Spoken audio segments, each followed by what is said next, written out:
Anda merasa di overshadow nggak oleh kehebatan seorang Dato' Tahir? Overshadow ya, the term overshadow. Menurut saya kata-katanya bukan overshadow ya. Karena kalau overshadow kesannya kayaknya saya lagi mau shine, tapi ada bayangan yang menutupi saya tidak bisa shine. And I don't feel that at all. I never felt that. Saya tidak pernah merasakan hal tersebut.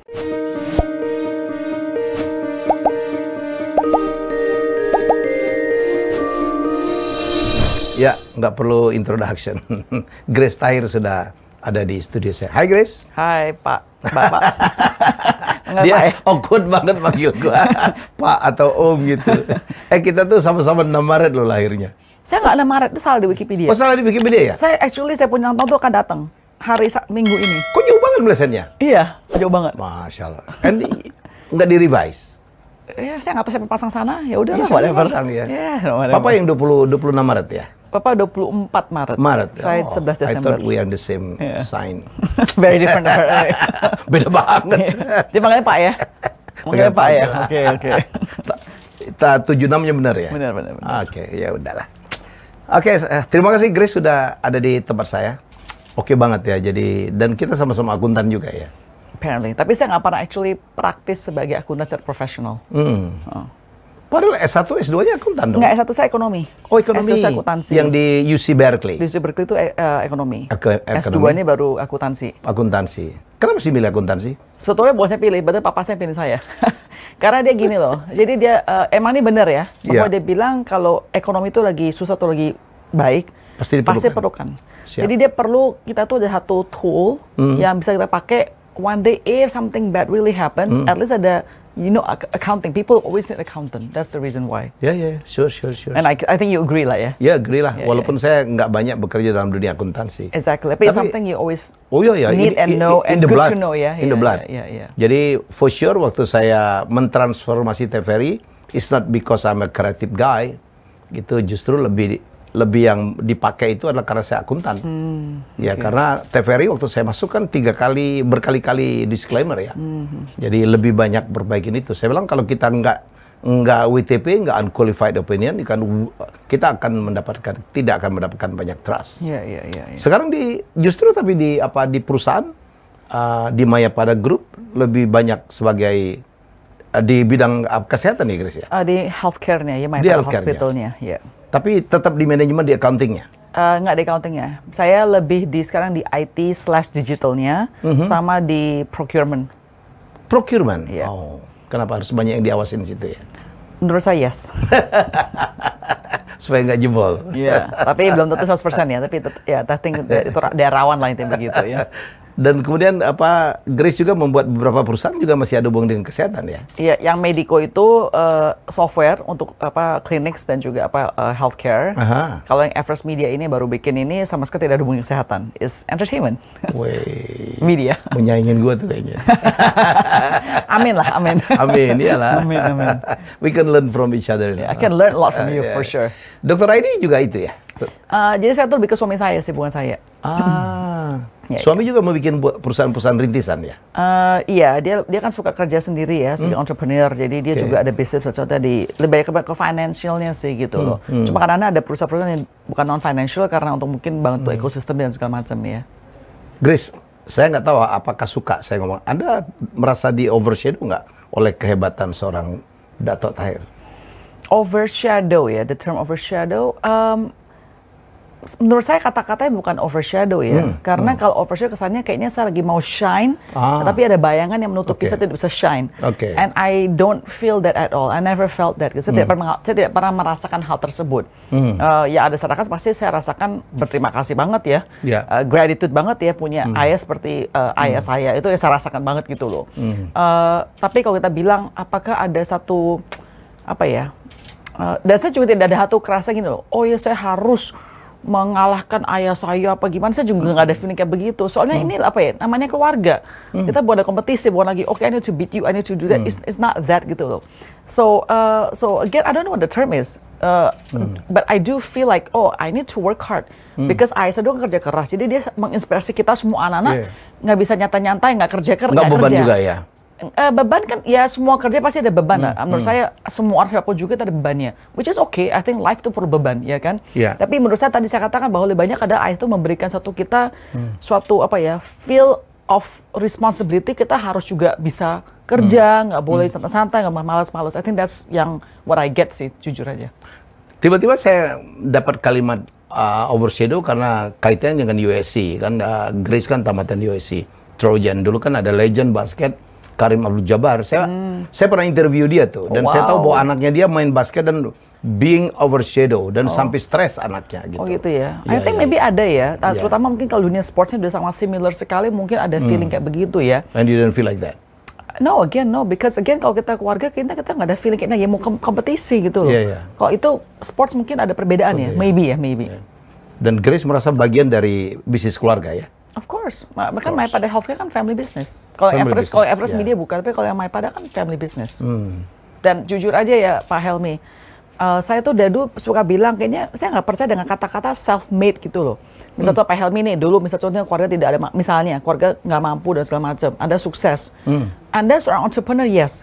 Tapi kalau kita bilang Anda tuh seorang self-made, itu kata-kata self-made tuh kayaknya agak ada rasa kesombongan gitu loh. Soalnya walaupun dimanapun juga pasti ada ibu kamu yang pernah bantu kamu atau teman, kita nggak sadar siapapun itu gitu loh. Jadi I feel a bit pride ya, a bit proud if you say that you are self-made by yourself gitu loh. Kok begini bukan karena bapak gua. Itu terlalu sombong lah ya. Exactly. Terlalu sombong. Saya sepakat. Karena saya begini dengan Tantowi justru karena kita diarahkan. Ayah saya mungkin tamat SMA kali ya. Pedagang kaki lima, tapi dia yang punya vision luar biasa. Without his vision, nggak mungkin kita gini sampai anaknya hebat-hebat gadein rumah ya, nggak mungkin tuh. Jadi dan dia ngajarin kita tentang agama yang sangat kuat, tentang etika, tentang mengejar mimpi. Dan lucu tuh, saya dulu dipaksa kursus bahasa Inggris. Pada bapak saya tuh kiai tau nggak? Kenapa? Saya mau tantau. I don't know. Tiba-tiba dia berubah. Suatu hari dia pernah ke Singapura gitu. Ngawal bosnya, tahu-tahu ada yang kecopetan dan dia nggak bisa teriak karena nggak bisa bahasa Inggris kan. Jadi dia bilang anak gua nggak bisa bahasa Inggris. Gagal itu doang ya padahal. Wow. Berarti itu a blessing in disguise. Oh iya. Jadi saya sepakat. Ya, dan Grace, what do you learn from your dad? Manggilnya apa sih? Papa. What do you learn from him? Wah banyak banget ya, banyak sekali. Saya pernah bilang ya Pak Helmi bahwa saya merasa diberkati. Itu kalimatnya Grace banget ya. You are not crazy rich, tapi orang yang diberkati. Iya. Ya, banyak sekali berkat yang didapat ya. Saya merasa diberkati sebetulnya karena nilai-nilai dari papa saya. Gitu. Saya of course the financial part is a blessing juga ya. Tapi I feel like his values itu benar-benar membantu saya sekali gitu loh. Saya pernah post suatu kali videonya ayah saya lagi interview sama itu si Farel tuh, yang anak muda yang nyanyi itu. Satu kata-kata wejangan ya. Ada orang komentar gini, Grace, kamu sangat diberkati loh, punya ayah yang ada value-value kayak begini. Jadi I also sense that, because I think seseorang bisa sukses dan kaya, tapi belum tentu ada value-value yang sangat strong yang seperti ayah saya. Makanya I feel so blessed having those values gitu loh. Jadi kalau ada bilang apa sih, wah waduh banyak banget Pak, jujur aja banyak banget. Kerja kerasnya? Kerja keras, even though I think maybe he's like even more than me in everything. I think he's more than me, jujur aja ya kan. Commitment, responsibility, honor kepada orang tuanya dia, ya kan. Terus itu Pak, hati yang not philanthropic, tapi hati yang kayak genuinely just care and soft heart gitu loh. Everybody knows. I mean like those things-nya aja gitu loh. It's hard for me to tell exactly the terms, tapi when I see that I know gitu loh. Ambisiusnya ya, in positive thing. Ya, I think because of hard work-nya itu ya, maksud saya. Jadi kita tuh gini loh, ayah saya kan dulu kan nggak semudah saya, sudah pasti. Jauh hidupnya kan dulu kan lebih susah, ya Pak kan? Benar nggak sih? Dia berjuang kan? Saya udah baca. Benar. Luar biasa. Dia tuh terus bilang, kita tuh kok kita tuh nggak bisa munafik. Walaupun kita beriman, kita bilang, kita percaya Tuhan atas segala. Tapi kita kan tetap merasa uang itu diperlukan di dunia hari ini. Pas dia dulu nggak ada uang, pas ibu dia nggak ada uang itu, dia kan susah banget. Orang meremehkan dia, bahkan yang ada bully dia kayak begitu, ya kan? Jadi dia tuh pengen anaknya tuh jangan sampai mengalami apa yang dia alami. Tapi ada orang hari ini saya tahu yang beda. Nggak mau, saya perlu anak saya justru harus mengalami apa yang saya alami biar dia juga keras, tough. My dad is not like that gitu. My dad is always like itu apa nggak mau pokoknya all the kids itu sampai bisa mengalami apa yang dia alami. Because for him it was so hard, it was so pedih painful. Banget ya. Pedih sekali. Jadi dia nggak mau. Dia kan karena sayang kita semua, ya kan, benar. Yeah. Jadi kata-kata bilang ambis itu nggak pernah muncul di keluarga kita. Tapi more like you guys tuh harus realize uang itu penting banget. Kalau nggak ada uang tuh bener susah hidup lu gitu loh. Jadi that's the one yang terus di-instill. Jadi not the word ambition. So no word ambition, no. It's not ambition, because ambition is like, makanya saya bilang ambitious di positive way. Yeah, jadi like he never said, lu harus become first magazine atau harus yang apa gini nggak. Like you have to realize man itu benar-benar penting. Lu nggak ada uang, susah banget hidup lu. Gitu. Saya nonton interview ya yang your papa gitu ngomong sama Grace bahwa pada saat dia menikah dengan anak konglomerat ya. Anak Mutaryadi. Anak lebih kaya lah, maksudnya belum konglo kali, anak lebih kaya lah. Konglo gitu. Yang dibilang, lo jangan pernah kerja di perusahaan saya. And your papa said yes. Dan waktu itu, lo mau ngapain? Someday I will beat you. He has that thing. Itu diucapin atau dalam hati ya? I think he said it. He said it? Gila dia. Kayaknya di bukunya juga. Yeah. I mean, it's a public secret, obviously. Tapi itu gila itu. Diperlukan kenekatan gitu ya. Iya. Waktu itu...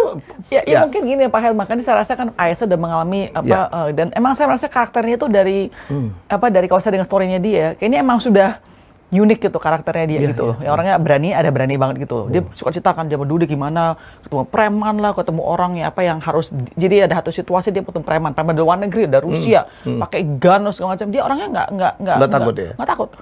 Malah ditantangin kayak begitu gitu.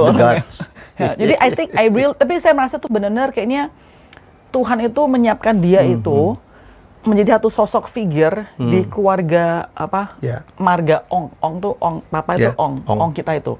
Jadi untuk bantu. C-nya Ong ya. Jadi untuk bantu nenek. Jadi mamanya dia, nenek saya, ya terus anak-anak dan juga bahkan adik-adiknya dia tuh kayaknya I feel like God itu udah prepare dia untuk kayak begitu gitu loh. Makanya I feel like he's very unique. Very unique. Very unique. Grace juga unik lah. Saya pikir nggak gampang ya. Unik ya. Papa berasal dari, kita tahu perjuangannya dulu, hidupnya susah banget ya kan. Sementara mama kan berasal dari anak konglomerat gitu. Kan pasti ada different values dong ya. Iya. Ada values yang berbeda. Jadi Grace memilihnya kayak apa ya? Tapi mama kan walaupun dia anak orang lebih kaya itu, tapi dia tuh nggak pernah menunjukkan satu sikap bahwa dia adalah orang kaya. Dalam segala hal. Jadi dia follow aja ya? Suaminya? Follow. Anaknya Mutaryadi gitu ya? Iya, dia follow. Dia nggak pernah menunjukkan sikap bahwa I'm higher than you, I'm richer. Dia nggak pernah. Jadi saya merasa saya belajar dari ibu saya.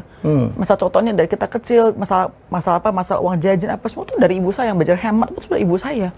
Gitu. Malah jujur aja papa saya tuh dulu kan lebih, ya mungkin ayah ya, lebih kayaknya lu mau apa aja boleh lah, lebih kata perempuan sakit. Justru dari ayah. Ya karena dia dulu hidupnya susah kali ya. Dan iya benar, itu kayaknya dia nggak mau anaknya susah ya. Iya, kalau mama lebih ini, aduh kayaknya kok sayang. Aduh gitu justru mama. Jadi bukan kebalikannya ya. Enggak, jadi mama saya nggak pernah ada satu sikap yang kayaknya wah dia tuh anak gimana. Jadi I feel like I should maybe learn it from her gitu. You know what I mean? Gitu loh. Dan Grace saya lihat biasa banget hari ini ya, nggak branded. Ini bang Pak Pur emang saya gini setiap hari. Tiap hari begini ya? Bukan karena mau tampil sini aja? No. Kalau saya tampil saya biasa lebih rapi dikit rambut saya. Cuma kayaknya masih agak cacakan, tapi lebih rapi dikit ya udahan. Saya tuh apa Helmi? Saya kadang-kadang kalau orang ketemu saya di mall nih atau di restoran, kadang-kadang suka stop, Bu Grace boleh foto kan? Saya suka sampai ngenak gitu loh. Saya bilang, rambut saya merasa rambut saya agak cacakan banget gitu. Ya udahlah whatever gitu. Sampai saya minta maaf mereka, sorry rambut saya agak cacakan gitu. You are so natural, Grace. Gitu ya? Gila, keren banget saya nggak gampang. Grace, ada lagi anggapan nih gitu. Biasanya kan generasi pertama hebat gitu, generasi kedua yang mulai kadang-kadang kadang-kadang belum tentu bisa meneruskan gitu. Iya. Dalam hal Grace gimana? Kan Pak, jadi kan kita bisa mengatakan bahwa Aisyah generasi pertama ya. Kita generasi kedua sama kakak adik saya ya kan. Kita bakal nggak bisa tahu sampai satu hari ketika mungkin kita telah meninggal, baru kita bisa sadar apakah kita mampu nggak mampu. Because right now we still have our father around, gitu loh. Kita masih berempat, kan empat saudara ya. Kita masih satu. Grace masih nomor 2 ya? Nomor 2. Kita masih bersatu gitu in that sense. Jadi kita belum merasakan. Satu hari misalnya contoh kita udah meninggal nih ya, udah nggak ada. bisa saja jadi bentrokan.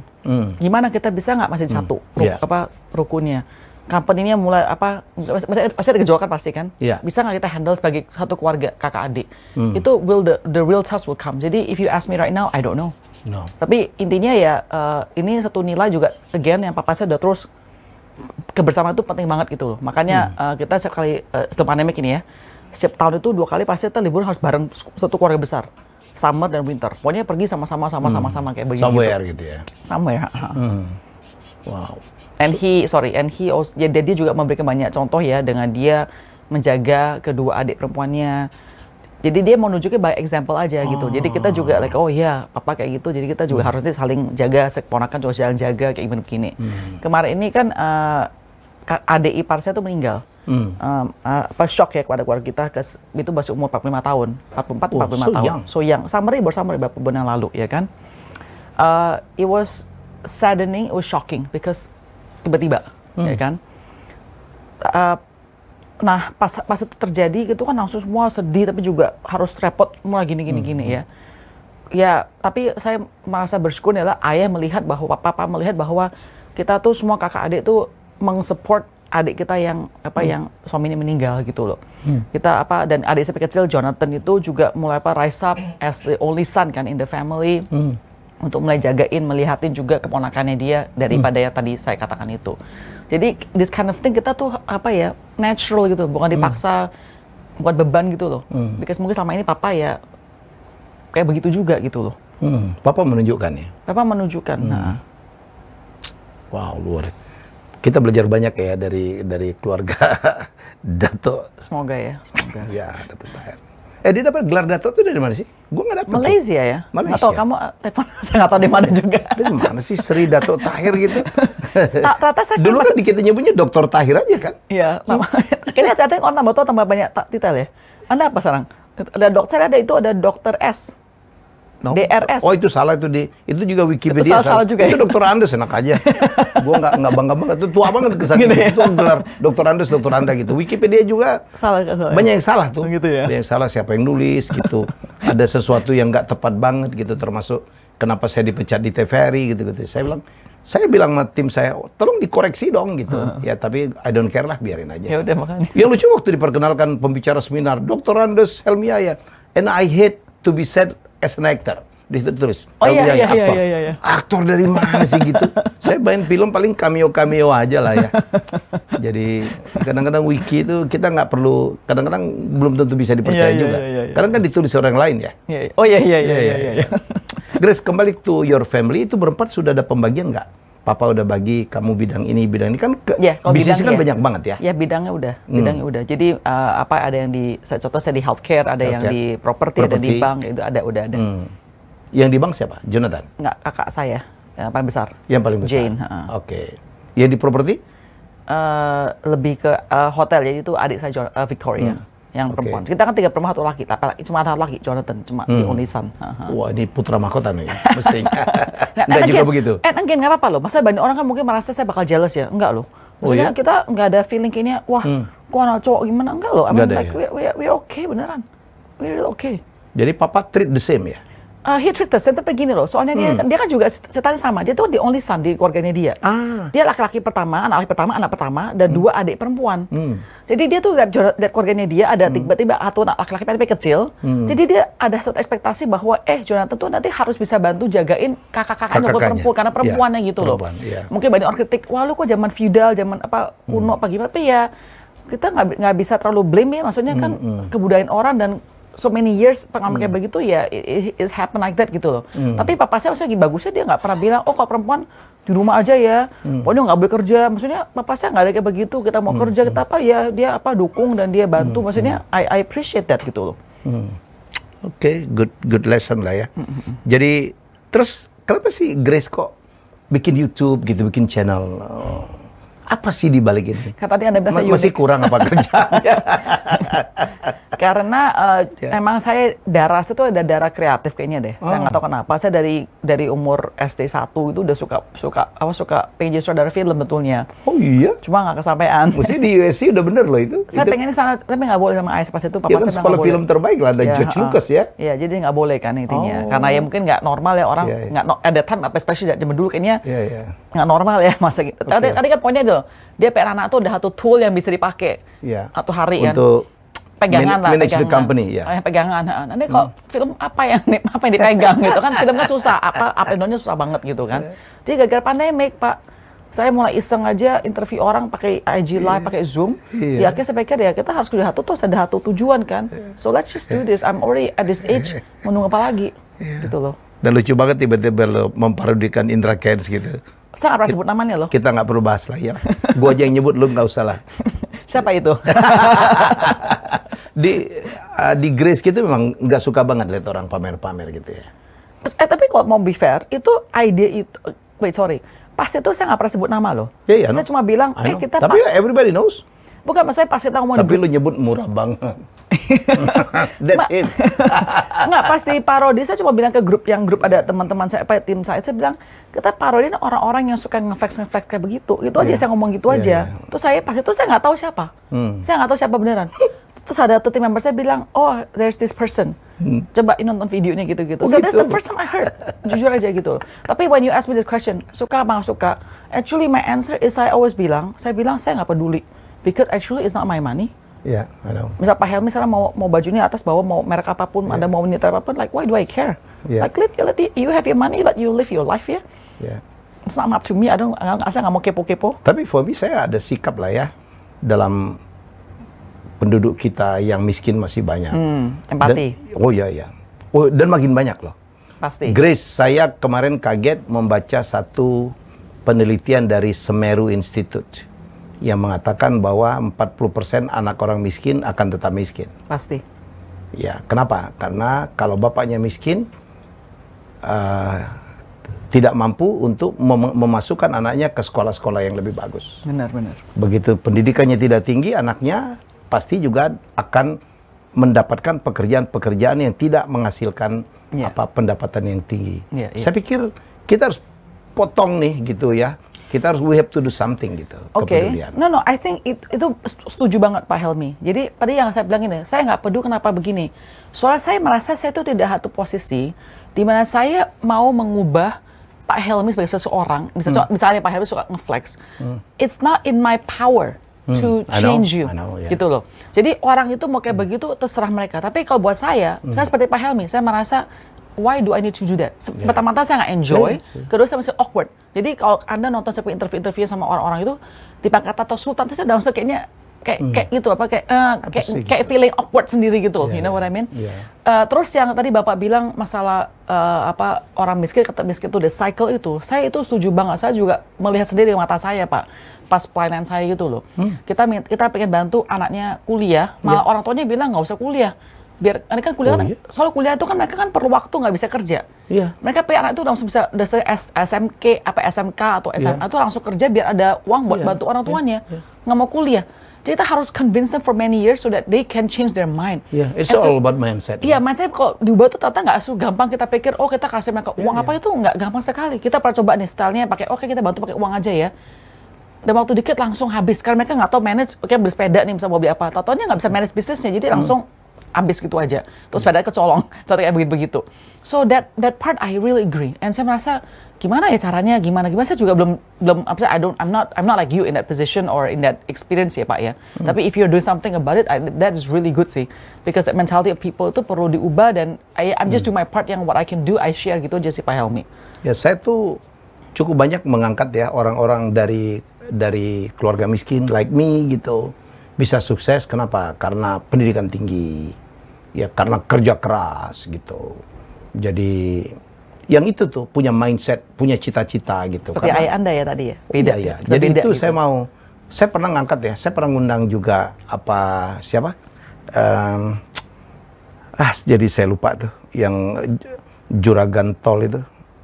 That's my boss, Yusuf Hamka. Ya. Tapi yang saya ungkap bagaimana dia bisa mencapai itu. Jadi bukan ngangkat punya apanya. Kemarin saya ngangkat satu orang, saya bilang this is the real sultan, tapi saya angkat bukan kenapa dia bisa kaya. Itu Basrizal Koto. Itu gila, udah tua 60-an, tiap hari dia. Tapi bukan flexing, dia punya semua mobilnya sampai 200 miliar, 300 miliar. Tapi saya angkat, kenapa dia bisa sukses? Kenapa dia punya hubungan dengan ibunya yang luar biasa. Dia kan, saya baca Lee Ka-shing ya. Lee Ka-shing bilang kan, kenapa dia kaya itu karena dia berbakti sekali sama orang tua, sama ibunya.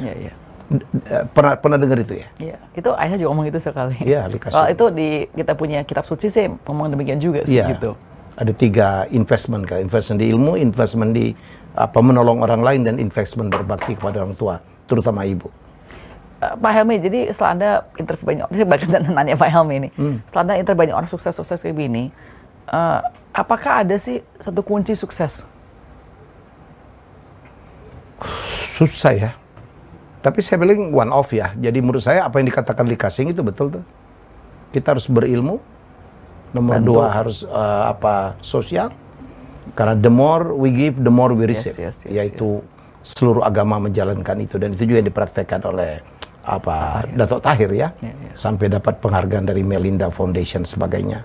Dan nomor 3 adalah bakti kepada orang tua. Saya melihat orang-orang kaya itu semua rata-rata punya hubungan yang sangat berbakti. Berkat itu ya. Tapi kalau lihat anak muda yang kaya itu kayaknya kok ada kurang di sana nih Pak ya, 3 hal itu ya. Makanya mungkin nggak lama lah ya. Tahu-tahu kita pikir kaya bener, tahu-tahu flexing gitu kan. Bener. Itu yang terjadi. Justru menarik itu Pak. Soalnya saya berapa kali nanya orang sukses nih. Apa sih turning point-nya kamu tuh jadi sukses bagaimana? What is the secret? Dan mereka jawabannya semua mereka bilang they also don't know. Dan mereka bilang kalau mereka tuh go back to that time and I have to rewind again, dan itu bisa sukses. Jadi there's like a lot of kadang-kadang juga ada X factor yang kita gini, kalau if there's a formula then everybody will be successful, right? But there's not really a formula yang for sure you follow this to be successful gitu. This is not scientific. It's not scientific exactly begitu. Ada orang kerja keras, tapi ada orang kerja keras juga nggak sukses loh. Ada orang pintar, belum tentu sukses juga. It's kerja keras saja kalau nggak smart. Yes, exactly. Nggak bisa juga. Saya kan pernah ditanya Grace, hard work or smart work? Saya pikir hard work in smart way. Ya, smart aja tapi nggak kerja keras, lu jadi apa lu? That's a good answer, Pak. Saya kutip Bapak setelah ini. Hard work in smart way. Ya harus gitulah. Kalau anak muda, kalau anak sekarang kan bilang ini, kita harus work smart, artinya waktu dipendekin aja, nggak usah work hard working, which is actually wrong from what you said. Ya kan saya pernah bikin konten yang cukup banyak diambil orang ya. Orang santai tidak sukses, orang sukses tidak santai. Saya udah hampir ketemu semua ya, termasuk dengan papamu gitu. Saya tahu ya orang-orang kaya, orang sukses itu yang ada di top 10, top 20 richest itu nggak ada yang santai kerjanya. Tidurnya kurang ya, betul. Papa tidur berapa jam sehari? Nggak gitu tahu, tapi nggak pagi udah bangun banget sih. Iya bangun pagi. Dan gue rata-rata lihat orang bangunnya siang, sorry ya gitu. Masa juga udah bangun pagi sekarang. Rezeki itu datangnya pagi hari gitu. Setuju. Nggak, saya lucu, dia cerita lucu nih Pak. Masih muda banget ya, mungkin baru lulus kuliah, masih kayak dodol gitu kali Pak ya. Coba dulu kan Bapak kan tahu kan handphone itu kan kalau bisa ke luar negeri kan mahalnya luar biasa dibandingin sekarang kan, ya kan. Jadi kita tuh pas di luar negeri sama ayah kita kan masih single, masih belum kawin semua kan. Kita tuh udah kerja. Terus kita handphone tuh matiin semua karena kita takut roaming zaman dulu kan. So Pak marah-marah gini ya. Kita tuh kalau kerja nggak bisa namanya off, kalau dia off matiin semua handphone nggak bisa. Lu harus tetap nyala handphone, kan lu nggak tahu what's going on di office gini. Kita tegur gitu nggak sih kadang. Malah dia yang marah ya. Dia marah karena kalau bisa anak-anak ya lagi libur tetap mati handphone, mati semua, nggak bisa. Papa itu kalau liburannya Papa harus siapa telepon ke orang kantor gitu. Gimana kabar, gimana bang, gimana gitu. Oh ya, that's a good lesson. Kayak gitu-gitu tau nggak sih? Sementara orang toilet, kalau keluar negeri matiin semua ya roaming. Katanya roaming lu nggak ada apa-apanya dibanding business dan something happen gitu loh, you know. Saya dulu punya joke tuh Grace. Jadi orang Indonesia tuh kalau ke luar negeri namanya jadi Saiful semua tuh. Apa? Namanya jadi Saiful, sayang pulsa. Panggilannya Ipul, irit pulsa. Jadi Saiful semua. Kita dulu bercanda kayak gitu. Saya salah dong. Kalau anak saya, mereka tahu sendiri tuh. Mereka matiin karena mahal kan. Makanya lo tahu kan, kalau gue liburan sama anak gue, pertama kali mereka masuk hotel itu pasti itu code-nya apa ya? Iya benar. Password-nya apa? Untuk mereka tuh mewah banget gitu. Begitu masuk di day jam gitu. Wow gitu. Karena mereka sendiri nggak berani. Saya pernah melarang nggak? Jangan pernah melarang juga. Ya. Karena mereka bayar pulsanya sendiri kan. A lot of thing. Oke, jadi di medical ini ada sesuatu juga yang Grace dapatkan. Do you love the bidang yang sekarang Grace pegang? Di medical, di healthcare. Di healthcare. Ketika awal-awal, saya kalau bisa bilang dengan jujur anak muda masuk bidang healthcare itu bukan satu hal yang orang suka. Karena kalau anak muda itu kan kalau masuk ke rumah sakit itu kan fieldnya kayaknya bukan unless you're a doctor atau some pharmacy bagaimana. Kalau yang kayak management kayaknya bukan something yang kayaknya people are excited about it gitu loh. Cuma as I get older, and terutama pas lagi COVID ini ya, benar melihat efeknya direct banget langsung kelihatan gimana kita bisa bantu itu buat saya kayaknya like I'm so. You said me, you know. Huh? Waktu saya kena COVID, saya di Mayapada. Oh, di mana? Lebak Bulus kayaknya. Kuningan. Oh, Kuningan. Nggak dapat dulu Lebak Bulus. Oh, gitu ya. Dari Delta ini. My partner itu Mas Wowi juga kena, dia di Mayapada sana. Saya begitu kena, saya di Mayapada. Iya. Kuningan. Ya, makanya like you can see the direct impact kan, especially pas lagi Delta itu kan. Maksudnya jadi like oh my gosh, like I'm so grateful. Di posisi ini yang kita bisa bantu orang itu buat saya bukannya cuma ngomong, tapi kayaknya like saya lihat mata saya baru sadar like wow, kita tuh bisa make an impact dan kita juga di sini bisa make negative impact kalau kita nggak bagus service apa gimana pun juga gitu. Jadi since that tuh kayak benar-benar baru kayaknya I wouldn't say enjoyable ya, tapi menurut saya itu kayaknya a must ya and a good responsibility to have. Ada berapa cabang sekarang? Kita tuh ada 5 sekarang. 5. Yang pertama di Lebak Bulus ya? Actually the first one tuh Tangerang dulu. Kita kan take over dulu dari rumah sakit modern. Modern Land Hospital namanya ya. Oke, terus diubah jadi rumah sakit Mayapada. Ini udah lama banget nih Pak. Terus ini yang kedua, yang Lebak Bulus. Lebak Bulus kedua. That's the biggest ya? That's the flagshipnya itu di sana. The flagship. Ya. Yang ini yang di Kuningan kecil banget ya, saya pikir. Iya. Tapi it's good for the area ini karena. Oh iya. Saya dulu gila waktu saya kena COVID, 7 hari di rumah, kayaknya not getting better. Saya harus ke rumah sakit. Dapatnya cuma itu. Delta itu ya?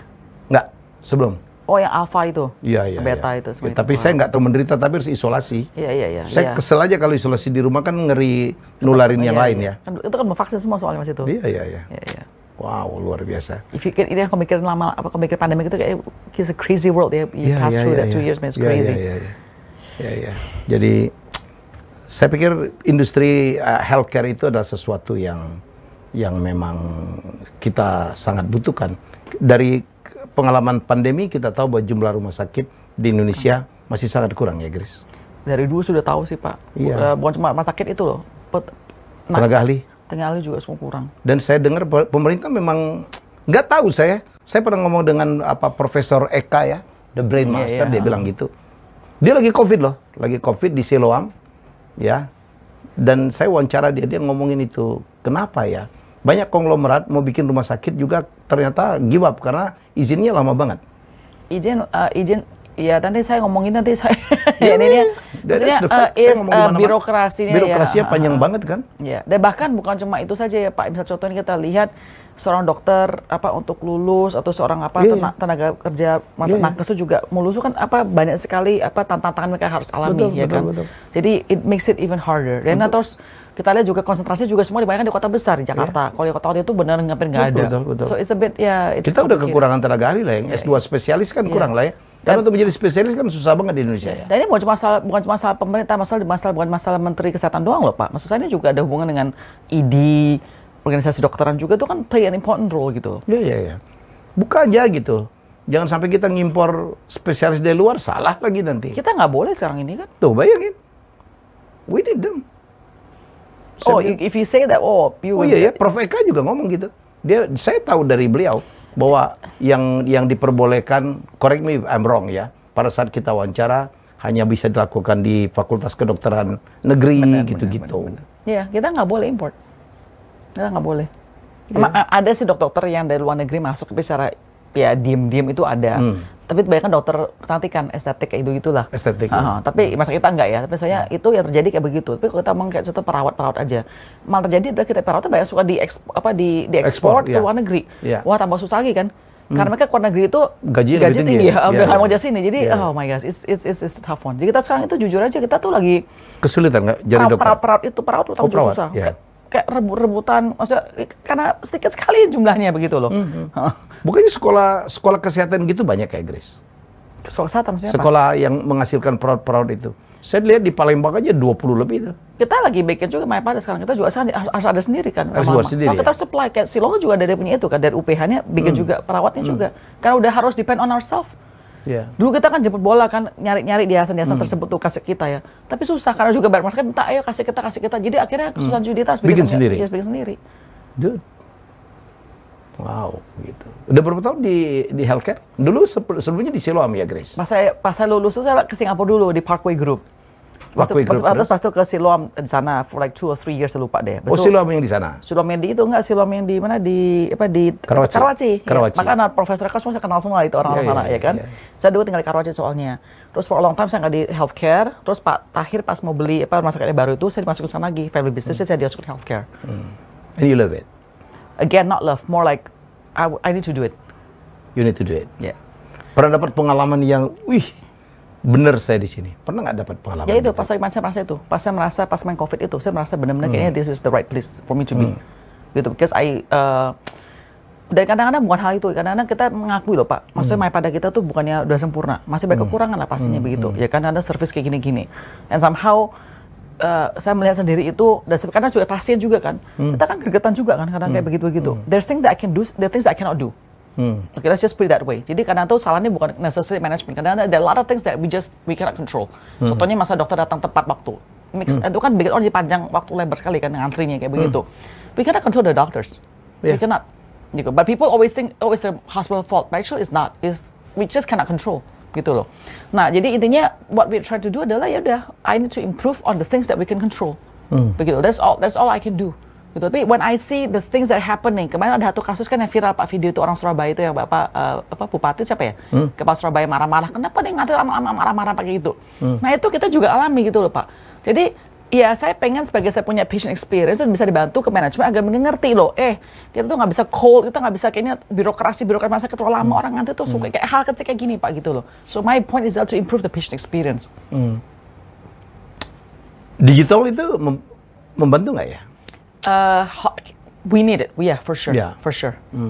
Jadi digital itu ada telemedicine segala gitu. Jadi kita adakan digital artinya kan kita kan talk about the marketingnya, we talk about the the publicnya to the customersnya. Tapi inside internet itu kan perlu teknologinya ini, ya kan? So this one really helps. A good system will help. Kita kan proses nih Pak, mengganti kita punya Hospital Information System (HIS), ya kan? Itu kan pasti akan mengganggu dokternya, mengganggu perawatnya, mengganggu administrasi, mengganggu pasiennya juga ke depannya. Ya kan? Tapi itu is needed. Kalau nggak kita akan terus, saya kasih tahu contoh gini deh. Kita masih in proses Pak, jadi masih belum sempurna kita punya EMR, medical records-nya kita. Jadi masih MyPada kan ada Pak pergi kan, ya Lebak Bulus, pernah pergi nggak? Atau belum pernah ya? Bezuk pernah. Ya pernah, you've seen it, right? Lalu saya kayak mall, wah bagus gitu, nggak ngakutin gitu kan. Saya kesana juga sebagai pasien pas itu. Saya kesana terus lucu. Ada saya punya staff sendiri loh Pak, ini saya ngomong aja ya. Dia itu bawa itu keranjang gitu loh, yang kayak orang di market itu dorong-dorong itu shopping cart.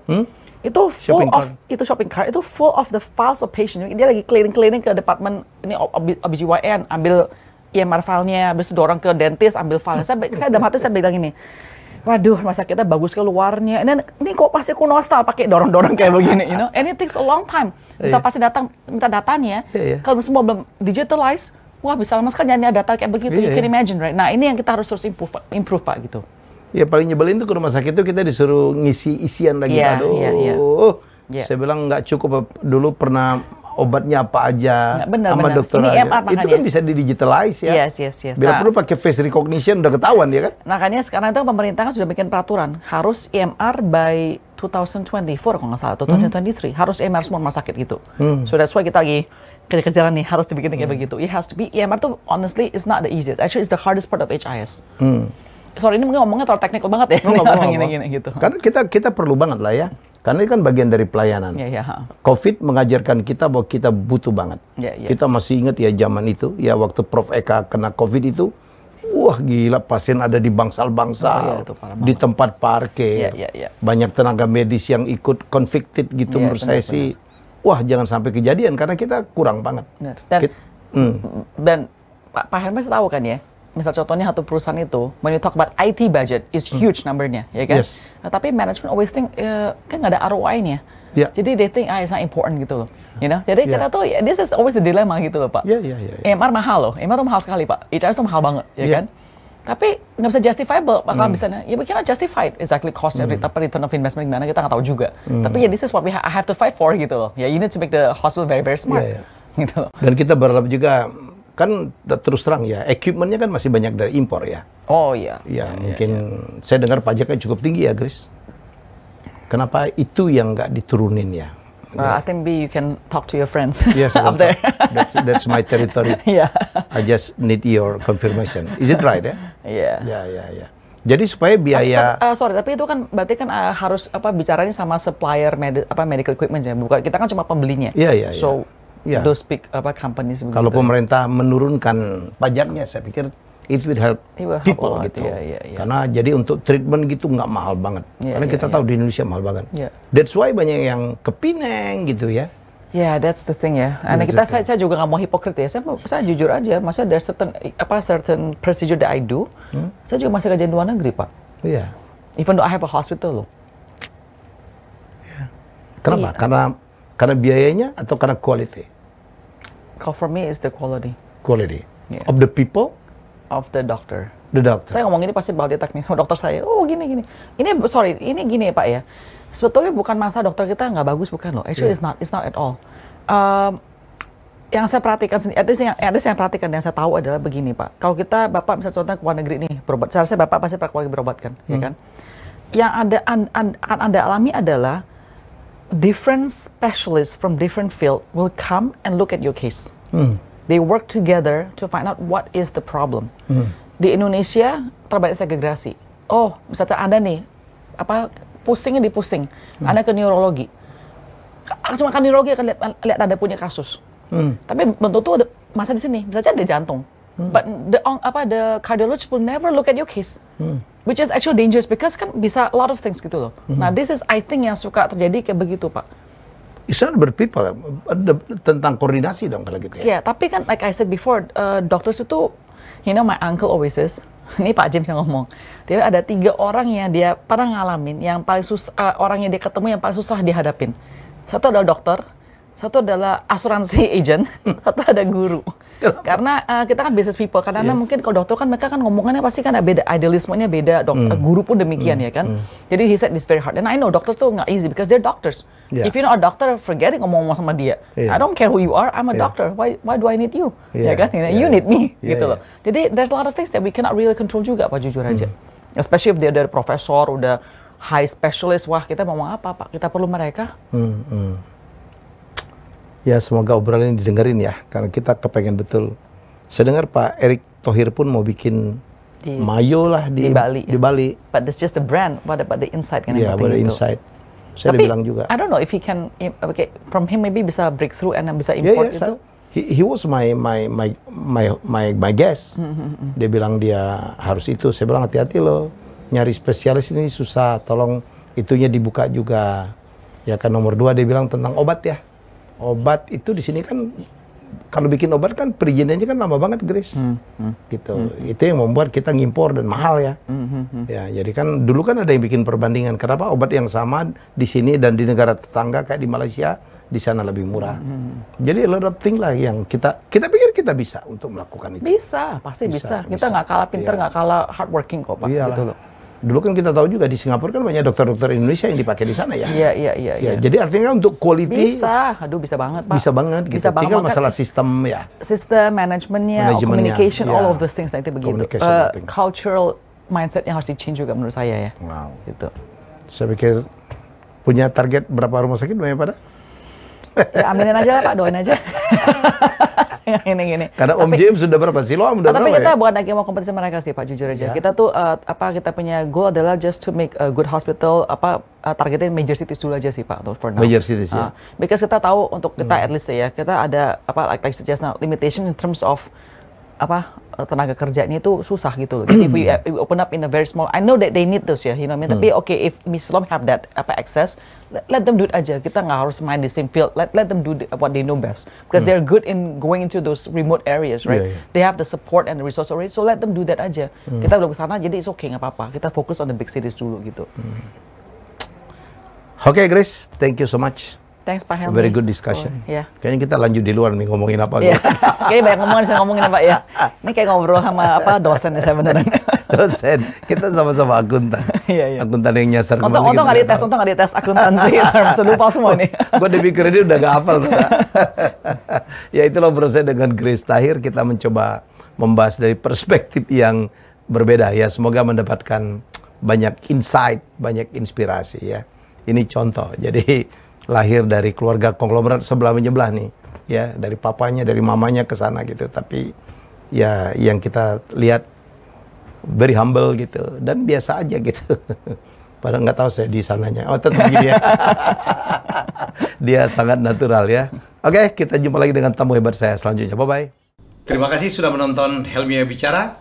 Jangan lupa untuk like, komen, share, dan subscribe.